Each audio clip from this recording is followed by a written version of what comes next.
ઉમરેઠી ખાતે જિલ્લા કક્ષાનો મુખ્યમંત્રી ગ્રામોત્થાન યોજના કાર્યક્રમ યોજાયો હતો। જિલ્લા પંચાયતના પ્રમુખ મંજુલાબેન મુછાની અધ્યક્ષતામાં ઉમરેઠી ખાતે ગ્રામ પંચાયત ઘરનું ખાતમુહૂર્ત કરાયું હતું। જિલ્લાના 19 ગ્રામ પંચાયત ઘરકમ તલાટી કમ મંત્રી આવાસોના ખાતમુહૂર્ત થયા હતા। તલાળા તાલુકાના ઉમરેઠીના રામજી મંદિર ખાતે જિલ્લા પંચાયતના પ્રમુખ મંજુલાબેન મુછાની અધ્યક્ષતામાં મુખ્યમંત્રી ગ્રામોત્થાન યોજના અંતર્ગત જિલ્લા કક્ષાનો કાર્યક્રમ યોજાયો હતો।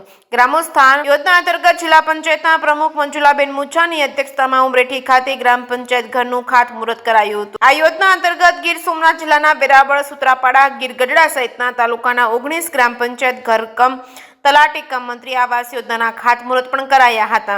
જ્યારે રામજી મંદિર ખાતે વેરાવળ તાલુકાના હસનાવદ તેમજ સોનારિયા, દેદાત, સુત્રાપાડા તાલુકાના આનંદપરા, કણજોતર, વાવડી, સુત્રા, ખાંભા, નવા ગામ, ભુવા, ટીંબી, થોડી, તાલાળા તાલુકાના રાયડી, જાવિત્રી, ઉમરેઠી, સેંબર, વાવ તેમજ કોડીના તાલુકાના જીથલા, ગીર ગઢડા તાલુકાના બિયા, મોહબ્બતપરા, પાણખાણ ગ્રામ પંચાયત ઘરકમ તલાટી કમ મંત્રી આવાસોના ખાતમુહૂર્ત કરાયા હતા। મુખ્યમંત્રી ભૂપેન્દ્ર પટેલના વરદ હસ્તે આણંદ જિલ્લાના બોરસદ તાલુકાના પાદરણ ખાતેથી રાજ્યના વિવિધ જિલ્લાઓના 2666 ગ્રામ પંચાયતનું ખાતમુહૂર્ત અને 114 ગામોના ઉત્થાપન યોજનાનો શુભારંભ કરવામાં આવ્યો હતો। ઉમરેઠી ખાતે ઉપસ્થિત તમામ ગ્રામજનોએ કાર્યક્રમનું જીવંત પ્રસારણ નિહાળ્યું હતું।